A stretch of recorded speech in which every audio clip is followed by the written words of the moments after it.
ডিসেম্বরে নির্বাচন বা জুনে নির্বাচন যদি হয়, না হওয়ার সম্ভাবনা ধরেন 100%, টেনে টুনে ধরেন 0.0001% নির্বাচন হয়ে গেল ডিসেম্বরে বা জুনে, সেই নির্বাচনটা আমাদের পুরো জাতির জন্য একটা অভিশাপ হয়ে দাঁড়াবে। এবং আমাদের সবারই দোয়া করা উচিত যেন এই সরকারের অধীনে কোনো নির্বাচন যেন না হয়। এই সরকারের সবার আগে যেটা উচিত স্বীকার করে নেওয়া যে আইন শৃঙ্খলার অবস্থা ভালো না।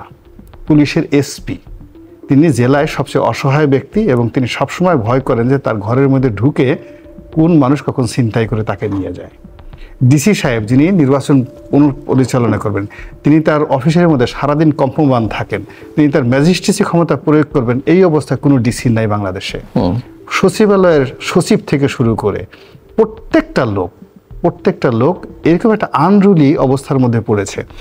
সেখানে নির্বাচনের সময় যেখানে মানুষ স্বাভাবিক অবস্থা থাকে সেখানেই ল অ্যান্ড অর্ডার সিচুয়েশন থাকে না। এখানে আজকে শিডিউলটা ঘোষণা করেন, কালকে দেখবেন যে রক্তের হোলি খেলা শুরু হয়ে যাবে। এটা কে নিয়ন্ত্রণ করবে? জাতিসংঘ শান্তিরক্ষী বাহিনী? কে আসিফ নজরুল? কে করবেন এই জিনিসটা? এখান তো একটা না এই প্রধান নির্বাচন কমিশনার, টোটাল যে চেইন অফ কমান্ডটা ভেঙে পড়েছে, যেখানে সেনাপ্রধান ডাইরেক্ট বলেছেন যে এখানে এই রাষ্ট্রের যে অর্গানগুলো রয়েছে তার মধ্যে কেবলমাত্র সেনাবাহিনী অক্ষত আছে এখনো পর্যন্ত, আর বাকি সব চুরমার হয়ে গেছে। কই police, civil service, police association বলতে পারতো না আমরা ঠিক আছি, আমরা উই ডিসএগ্রি, সেনাপ্রধান যে কথাটা বলছে সে ঠিক বলেননি। সিভিল সার্ভিস তাদের অ্যাসোসিয়েশন তারা বলতে পারছে না এটা ঠিক বলেনি। ইঞ্জিনিয়ারদের অ্যাসোসিয়েশন আছে, জুডিশিয়ারিদের অ্যাসোসিয়েশন, জুডিশিয়ার সমস্ত জাজরা বলতো না সেনাবাহিনী প্রধান এই কথা বলেননি, আমরা দায়িত্ব পালন করতে পারি, কেউ তো বলেননি। ইট মিনস এই যে একটা ঘটনাটা, নীরবে যে ঘটনাটা ঘটে গেছে, এটা নির্বাচনের জন্য উপযুক্ত নয়।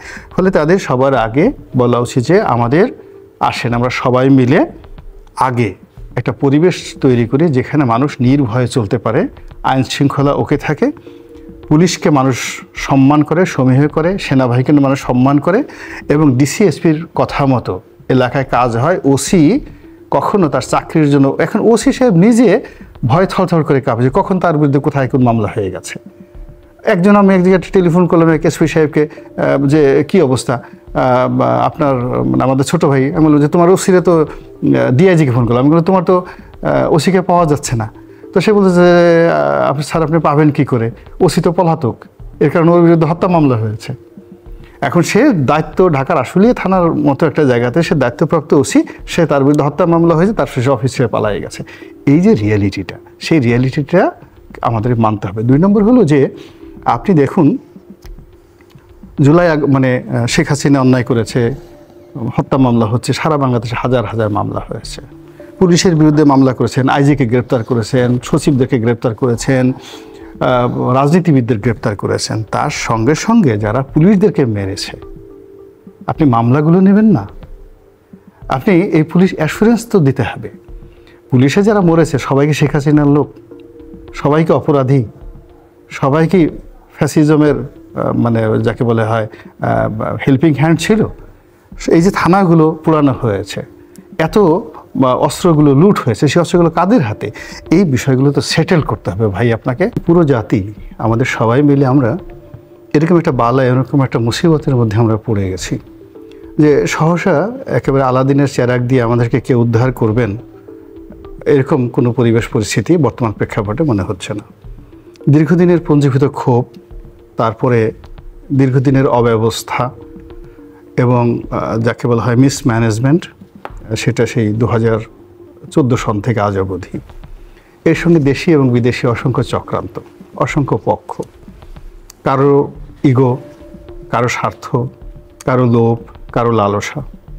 গত 9টি মাস ধরে যে যার অবস্থান থেকে এক্সট্রিম পর্যায়ে তার স্বার্থটা হাসিল করার জন্য চেষ্টা করেছেন।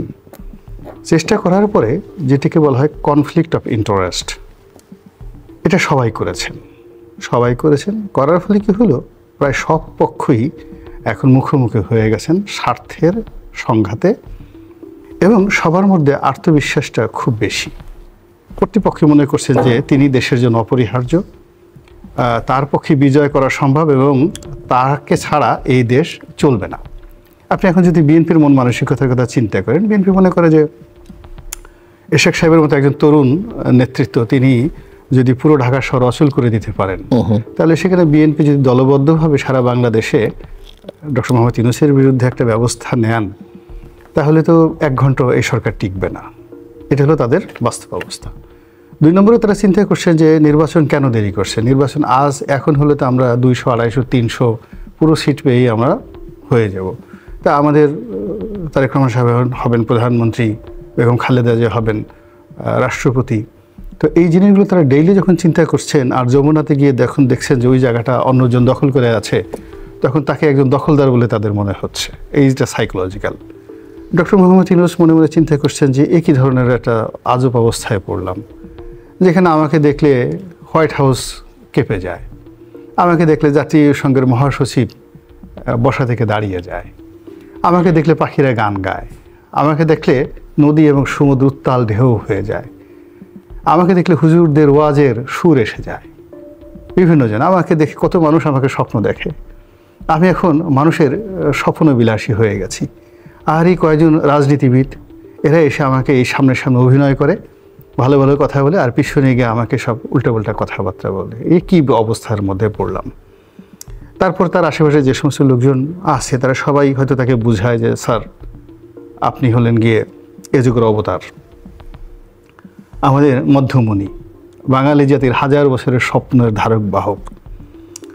এই বর্তমান সময়টা, এই যুগটাকে আগামীতে লেখা হবে ইউনূস যুগ, দ্য এরা অফ মিস্টার ইউনূস। এবং আপনাকে আল্লাহ রাব্বুল আলামিন পাঠিয়েছেন বাংলাদেশে একটা নতুন ইতিহাস তৈরি করার জন্য, নতুন বিপ্লব। আপনি কখনো হতাশ হবেন না। তো এগুলো শোনার পরেই দেখেন তার ভিতরে একটা আলাদা পৌরুষ জেগে ওঠে, বীরত্ব জেগে ওঠে, এবং তিনি সেটা প্রকাশ করেন যে আপনাদের সঙ্গে যখন আমি কথা বলি, আমি এক ধরনের গ্রুমিং হয়ে যাই, আমার মধ্যে একটা আমি শক্তি খুঁজে পাই, বিশ্বাস খুঁজে পাই। এবং সেই বিশ্বাস থেকে হয়তো তিনি বা তার যারা লোকজন আছেন, তারা বলে ফেলছেন যে আমাকে যদি এইভাবে ডিস্টার্ব করা হয় বা করা হয়, তাহলে আমি পদত্যাগ করব। কিন্তু পদত্যাগ করার পর তার একটা ধারণা ছিল যে সবাই হুমড়ি খেয়ে পড়বে। 1000 যারা তার মুরিদ আছেন, ভক্ত আছেন, বিশেষ করে ইসলামিস্ট যারা গ্রুপ রয়েছেন, তাদের প্রতি তার অসম্ভব রকম বিশ্বাস এবং আস্থা। তার ধারণা ছিল যে শুক্রবার দিন, অন ফ্রাইডে, পুরো ঢাকা শহর সয়লাভ হয়ে যাবে। নারায়ে তাকবীর, আল্লাহু আকবার, ইনকিলাব জিন্দাবাদ, 1000 বছরের শ্রেষ্ঠ বাঙালি ডক্টর মোহাম্মদ ইউনূস জিন্দাবাদ, এই ধ্বনিতে প্রকম্পিত হয়ে যাবে শুক্রবার দিন। কিন্তু অবাক করা ঘটনা যে এটা কিছুই ঘটল না। শুধুমাত্র মামুনুল হক সাহেব অল্প কয়েকজন লোক নিয়ে বাইতুল মোকাররমের উত্তর গেটে দাঁড়িয়ে তিনি কিছু বক্তব্য দিলেন, এই পর্যন্তই। কোনো জুমার নামাজের মসজিদে খুতবা হলো না, কোনো হুজুর হুঙ্কার ছাড়লেন না, কোনো কিছুই হলো না। বেচারা আসলে খুব মুসিবতের মধ্যে পড়ে গেলেন। মুসিবতের মধ্যে পড়ে গিয়ে এখন তিনি একেবারে তার দলের মধ্যে সবচেয়ে যে বয়স্ক যে মানুষটি, উনি খুব ভদ্রলোক মানুষ, আমাদের প্রফেসর ওয়াহিদুদ্দিন মাহমুদ সাহেব, তার বোধহয় শিক্ষক হতে পারে নাকি। তো এখন তিনি এই মনের দুঃখ, তার যে মনের দুঃখ, তিনি প্রথমে যেটি নাহিদ সাহেবকে বললেন, ওটা তো তার নাতির বয়সী। তো নাহিদ সাহেবকে বললেন, নাহিদ সাহেবকে দিয়ে তিনি তীর ছুঁড়ে দিলেন, বান মেরে দিলেন যে যা, উড়ে যা, যাও পাখি উড়ে যাও, বলো তারে, হ্যাঁ সে যেন ভুলে না মরে, জনগণ নেমে আসুক। কিন্তু জনগণ যখন নামলো না, তখন তিনি করলেন কি, তার পর্যায়ের লোক যে তারকে বুঝতে পারে, তার ফিজিক্যাল অবস্থা বুঝতে পারে, মেন্টাল অবস্থা বুঝতে পারে। এখন ইউনূস সাহেবের 86 বা 87 বছর বয়স, আমার তো 49-60 বছর, মানে 59-60 বছর, আমি ওনার সমস্যা বুঝতে পারবো না। ওনার বয়সে একটা লোক বুঝতে পারবে তার মনের কষ্টটা কী, তার বেদনাটা কী। তো এই জন্য উনি ওনার যে বক্তব্য, সেটা বোঝানোর জন্য উনি প্রফেসর ওয়াহিদুদ্দিন মাহমুদ সাহেবকে বেছে নিলেন এবং তার কাছে বললেন যে আমি পদত্যাগ করব না। আর উনি এসে সবার জাতির কাছে বললেন না, সে পদত্যাগ করার সিদ্ধান্ত সে নেয়নি, সে আমাদের সঙ্গেই থাকবে। এখন আমার বক্তব্যটা হলো যে এই কাজটি উনি কেন করতে গেলেন, এটা তো তার দরকার ছিল না। মূলত তার পদত্যাগ এখন পর্যন্ত কেউ চায়নি। আমাদের দেশে মানে নর্মালি রাজনীতিবিদ বা যারা ওই ধরনের পদ পদবিতে থাকে, সবার হলো মানে রাজপথে স্লোগান হয়, এক দফা এক দাবি, অমুক তুই কবে যাবি, তুই তুকারি করে বলে। তো ওনাকে তো এখনো পর্যন্ত তুই তুকারি করে কেউ বলেনি। তারপরে শেষে অমুকের অমুকই জুতা মারো তালে তালে। রাজনীতিবিদরা এটা শুনতে অভ্যস্ত। অমুকের চামড়া তুলে নেব আমরা, অমুকের চামড়া অমুক দিয়ে কামড়া। এগুলো সব ঢাকা বিশ্ববিদ্যালয় এই রাজনীতি বিষয়ে প্রাইম মিনিস্টার খালেদা জিয়া হোক, বঙ্গবন্ধু হোক, জিয়াউর রহমান হোক, তাদের বিরুদ্ধে কিন্তু এই ধরনের স্লোগান, এবং সেটা সহ্য করেই তারা কিন্তু রাজনীতি করে গেছেন। এখন সিআরটা তো basically it's a political post, and ওখানে কেউ বলবে অমুকের 2 গালে জুতো মারে তাহলে তালে, তারপর শেষে অমুকের চামড়া অমুক দিয়ে কামড়া, তারপরে তাকে নামা, মারবো, কাটবো, এই সমস্ত কথা বলে। কিন্তু আমার কাছে তো এখনও পর্যন্ত বাংলাদেশে ওনাকে নিয়ে কেউ অশ্লীল, অশ্রাব্য, অভদ্র এই ধরনের কোনো কথাবার্তা বলেননি। তো না বলার পরে তার হঠাৎ করে এই অভিমানটা আসলো কেন, তিনি চলে যাবেন, অভিমানটা আসলো কেন? তো ইসে আমার কাছে মনে হচ্ছে যে তার একটা সাইকোলজিক্যাল একটা দুর্বলতা, যে কোনো কারণে একটা দুর্বলতা। বয়স হলে মানে মানুষের একটা অভিমান হয়ে যায়। যখন আপনি দেখবেন যে বুড়া বুড়ি যখন আমাদের 80 বছর 86 বছরের গ্রামে যদি আপনি গিয়ে দেখেন বুড়া বুড়ি ঝগড়া করে, কোনো কারণ নেই, বিনা কারণে এরকম বুড়া বুড়ি বসে বসে সারাদিন ঝগড়া করছে, তাদের মধ্যে কোনো স্বার্থ নাই, কিছু নেই, ঝগড়া করে। একটা নির্দিষ্ট এজ পরে মানুষের অভিমান চলে আসে। তো ওনার সেই ধরনের কোনো অভিমান এলো কি না বা এই কারণে কি না, এটা ওনার যারা কাছের লোক সেটা বুঝতে পারবে, কেন কোনো এরকম একটা ঘোষণা দেওয়ার মতো কোনো ঘটনা ঘটেনি। এমনকি কোথাও কোনো দিন কবিতা আবৃত্তি করেছেন বা গ্রামে কোনো, ওই যে আমরা ছোটোকালে বলে আপনাদের সবাই একটু অভিনয় করে, কিন্তু ডক্টর মোহাম্মদ ইউনূস কোথাও অভিনয় করেছেন আমার সেটা জানা নাই। ফলে এই জিনিসগুলো আসলে ওনার সাথে মানায়নি। ফলে কি হলো, উনি অভিনয় করে হোক আর অভিমান করেই হোক এই কথাগুলো বলে ফেলছেন, এটা তার জন্য একটা শনির দশা হয়ে গেছে। এখন সবাই বলছে কই যেতে চাইলো, উনি যান না কেন? তারপর শেষে উনি কি থাকার দরকার? এরপরে যে মানুষগুলো বলেনি এখন বলছে ওনার কোনো সফলতা নাই, উনি এটা করেছেন ওটা করেছেন। মানে এখন যে সকল আলাপ আলোচনা হচ্ছে এটা আসলে ডক্টর মোহাম্মদ ইউনূসের জন্য খুবই এমব্রাসিং, এবং এখন যে সকল বিষয়াদি আসছে এবং গত শনিবার থেকে আজ অবধি মানে ওনার এই ঘোষণার পরে আবার সেই ঘোষণা উইথড্র করার পরে যে সকল ঘটনা একটার পর একটা ঘটে যাচ্ছে সারা বাংলাদেশে, তাতে করে কিন্তু সন্দেহ বাড়ছে, অবিশ্বাস বাড়ছে। সরকারের সঙ্গে বিভিন্ন যে সকল পক্ষ রয়েছে সেই পক্ষের যে সম্পর্কের মারাত্মক অবনতি ঘটেছে।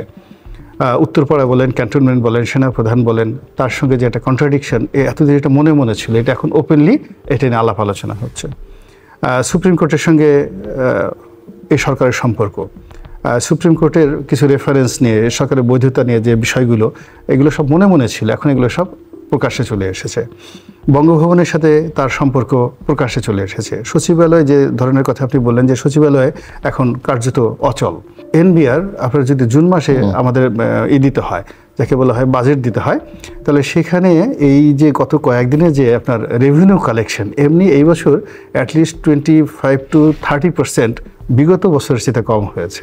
আর এই কদিনের যদি আরও 20 থেকে 30 হাজার কোটি টাকা কম আসে, আর ইতিমধ্যে 15,000 কোটি টাকা কিন্তু এই এক সপ্তাহের মধ্যে শেয়ার মার্কেট থেকে বের হয়ে গেছে। তো এখন সব মিলিয়ে যদি এই 2 মাসের মধ্যে 1 লক্ষ কোটি টাকা ডেপ্রিসিয়েট হয় ন্যাশনাল বাজেটে বিগত মানে চলমান অর্থ বছরে, এটা উনি সামাল দিতে পারবেন না। তো উনি একজন অর্থনীতিবিদ, এর মধ্যে এই যে 9 মাস যাবত হয়েছে 1 টাকা ফরেন ইনভেস্টমেন্ট আসেনি, ডাইরেক্ট ইনভেস্টমেন্ট আসেনি। তো এই সব মিলিয়ে এই সমস্যাগুলো উনি কেন এই অভিনয়টা করতে গেলেন, এই জিনিসগুলো কেন করতে গেলেন? আগে তো ওনার বোঝা ছিল যে আমি একটা লাভ দেবো, আমি একটা কথা বলবো, তো আমার সাথে জনগণের রাস্তায় নেমে আসবে। এই বিষয়গুলো এই বয়সে তো আসলে তাকে কেউ শেখাতে পারবে না যদি তিনি নিজে না শেখেন। এনসিপির ব্যাপার হলো যে এনসিপি তো আমাদের সন্তানদের একটা সংগঠন, একেবারে তরুণ। আমাদের প্রচলিত রাজনীতির সম্পর্কে তাদের তারুণ্য ছাড়া আর স্বপ্ন ছাড়া আমি তাদের মধ্যে কিছু দেখি না। তাদের টোটালটাই হলো একটা ইলিউশন, কল্পনা।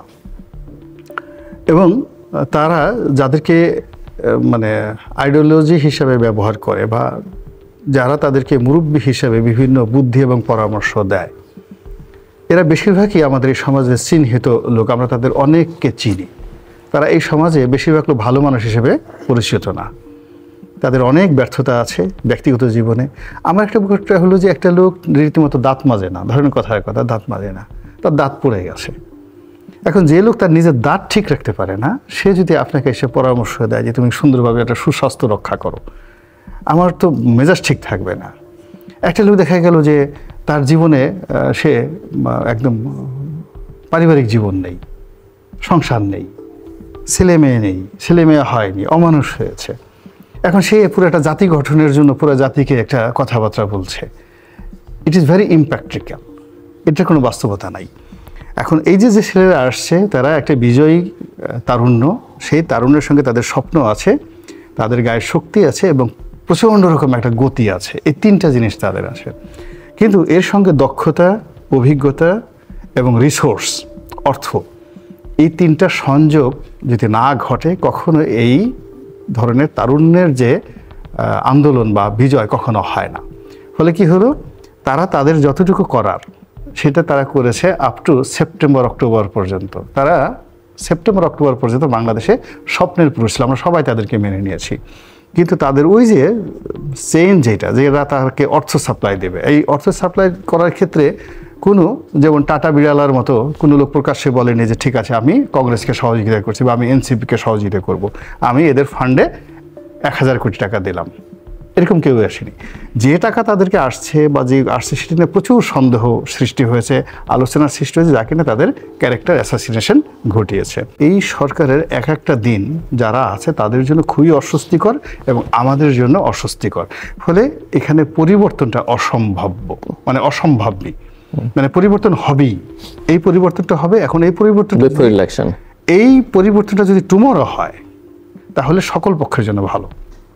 এবং আমি আরও একটা কথা বলে রাখি, আমি কিন্তু আপনার এখানে বলেছিলাম যে শেখ হাসিনার যাওয়া অনিবার্য, থেকে যাবে, কিন্তু শেখ হাসিনায় গেলে এখন যে অবস্থা আছে তার চেয়ে খারাপ অবস্থা হবে।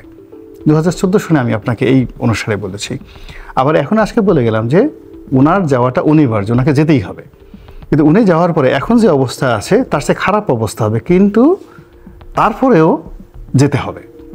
এর কারণ হলো যে এটাই নিয়তি এবং এটাই একটা সিস্টেমেটিক।